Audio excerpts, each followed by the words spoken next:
Phone आने लगे हैं, घंटी घन घन आने लगे हैं। मंत्री बनेंगे वो जिन्हें फोन आ रहा है। नमस्कार, दर्श न्यूज में आपका स्वागत है। मैं हूं अनुराग। बड़ी खबर है, बड़ा दिन है, क्योंकि आज मोदी कैबिनेट का गठन होना है। पीएम नरेंद्र मोदी फिर से तीसरी बार लगातार प्रधानमंत्री पद की शपथ लेने वाले हैं और उनके साथ साथ कौन कौन मंत्री बनेंगे अब ये साफ होने लगा है। फोन जाने लगे हैं सभी को। बिहार से कैबिनेट में कौन कौन शामिल होगा ये भी धीरे धीरे साफ होने लगा है। सबसे पहले जीतन राम मांझी को फोन आ गया है। जी हाँ, जीतन राम मांझी कैबिनेट में शामिल होने वाले हैं। सबसे पहला फोन उनके पास गया। उसके अलावा चिराग पासवान को भी फोन आ गया है, कैबिनेट में शामिल होंगे।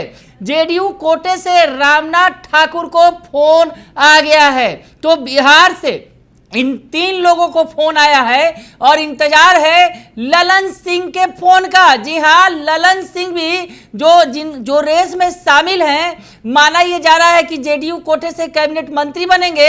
उन्हें फिलहाल अभी फोन नहीं आया है, लेकिन फोन आने शुरू हो गए हैं। बारी बारी से सबके पास फोन जा रहे हैं और ये जो तमाम नाम जिनके पास फोन आ रहे हैं वो 11:30 बजे पीएम मोदी के आवास पर पहुंचेंगे, चाय पिएंगे और चाय पीने के साथ साथ बातचीत होगी।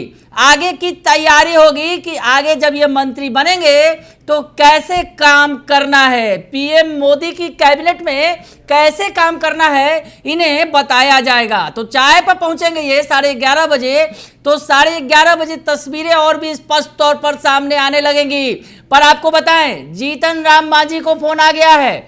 उसके अलावा रामनाथ ठाकुर को फोन आ गया है। उसके अलावा चिराग पासवान को फोन आ गया है। उसके अलावा जिन जिन को फोन आया है वो नाम भी आपको जल्दी जल्दी में बता दे। राजनाथ सिंह जो बीजेपी के कद्दावर लीडर हैं और पीएम मोदी की कोर टीम में शामिल है, रक्षा मंत्री रहे हैं पिछली सरकार में, उन्हें भी फोन आ गया है। नितिन गडकरी जो सड़क परिवहन मंत्री थे, उन्हें भी फोन आ गया है, क्योंकि नितिन गडकरी ने भी जबरदस्त काम किया था, सड़कों का जाल बिछाया था। तो नितिन गडकरी फिर से मंत्री बनने जा रहे हैं।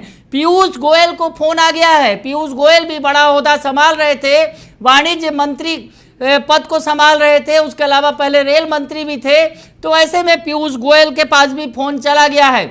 ज्योतिरादित्य सिंधिया एक बड़ा चेहरा है मध्य प्रदेश का, उनके पास भी फोन चला गया है। जीतन राम मांझी की बात हमने आपको बताई कि जीतन राम मांझी को फोन गया है। उसके अलावा कुमारस्वामी जो जेडीएस से हैं, जो कर्नाटक से जीत कर आए हैं, देवगौड़ा के बेटे हैं, उनको भी फोन चला गया है। इसके अलावा रामनाथ ठाकुर का नाम हमने आपको बताया, जो जेडीयू कोटे से हैं, मंत्री बनने जा रहे हैं, उनके पास भी फोन चला गया है।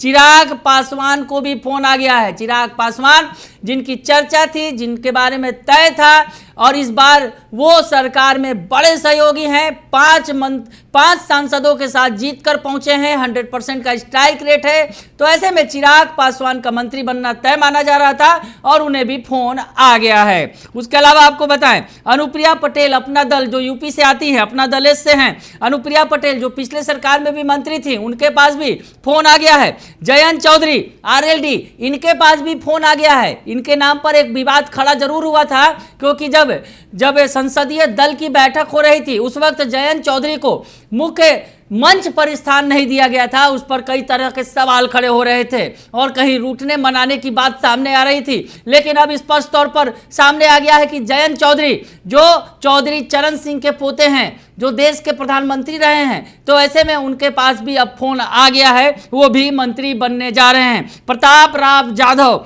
शिवसेना शिंदे गुट के हैं, उनके पास भी फोन आ गया है। मोहन नायडू जो टीडीपी से हैं, उनके पास भी फोन आ गया है, मंत्री बनेंगे। पी चंद्रशेखर पेम्मासामी जो टीडीपी से हैं, टीडीपी भी प्रमुख सहयोगी है, तो टीडीपी को भी बड़ी भूमिका निभानी है सरकार में, जेडीयू के अलावे अगर देखें तो ऐसी स्थिति में इन तमाम नामों की जो चर्चा कर रहे थे, इनके पास फोन आ गया है। हम आपको बताएं कि चिराग पासवान के बारे में ये तय माना जा रहा था। बिहार में 5 सीटों पर चुनाव लड़े और 5 सीटों पर उन्होंने जीत हासिल की। चिराग पासवान के अलावे उनकी टीम में शांभवी चौधरी शामिल हैं। शांभवी चौधरी जो सबसे कम उम्र में सांसद बनी हैं, महज 25 साल से कुछ ज़्यादा उनकी उम्र है और उस उम्र में उन्होंने सांसद का ओहदा पाया है। उन्होंने समस्तीपुर से जीत हासिल की है। उसके अलावा राजेश वर्मा खगड़िया से जीते हैं। उसके अलावा अगर बात करें तो चिराग पासवान के जीजा जी हैं और जमुई से उन्होंने जीत हासिल की है। चिराग पासवान जहां से सांसद थे और जमुई से अरुण भारती जो है सांसद बने हैं।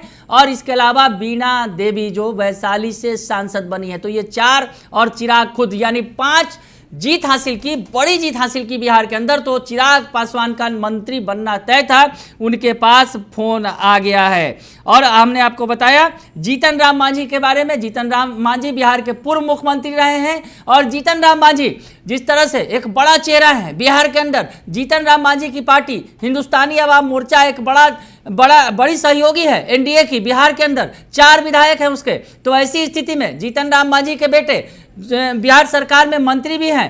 तो जीतन राम मांझी को आगे भविष्य के लिए अगर कहा जाए, बिहार में 2025 में विधानसभा के चुनाव होंगे, तो ऐसी स्थिति में जीतन राम मांझी को भी बड़ा ओहदा दिया जाएगा, ये तय था। तो मंत्री बनने जा रहे हैं जीतन राम मांझी। उसके अलावा जेडीयू कोटे से रामनाथ ठाकुर को फोन आया है। रामनाथ ठाकुर कर्पूरी ठाकुर के बेटे हैं। कर्पूरी ठाकुर को अभी भारत रत्न से सम्मानित किया गया है। और ऐसे में कर्पूरी ठाकुर के जो बेटे हैं रामनाथ ठाकुर, इनकी चर्चा पहले भी थी, पिछली सरकार में भी थी कि वो मंत्री बनेंगे, लेकिन इस बार उनकी लॉटरी लग गई है। और कर्पूरी ठाकुर के बेटे रामनाथ ठाकुर जो राज्यसभा सांसद हैं जेडीयू से, वो मंत्री पद की शपथ लेंगे। बाकी नामों का भी इंतजार है कि बिहार में और कौन कौन से वो नाम हैं जो मंत्री पद की शपथ लेंगे, आपको बाद में बताएंगे। लेकिन फिलहाल अभी उनके पास फोन नहीं आया है। लेकिन जिनके पास फोन आ गया है, और ये भी जो खबरें हैं ये सूत्रों के हवाले से हैं, जो तमाम खबरें जो आ रही हैं कि जिन्हें फोन आया है, तो ऐसी स्थिति में जिनके पास फोन आने की खबरें आई हैं, हमने वो नाम बताया। और आगे जो नाम आएंगे सामने वो भी हम आपको बताएंगे। फिलहाल के लिए इतना ही। बने रहिए दर्शन न्यूज के साथ। धन्यवाद।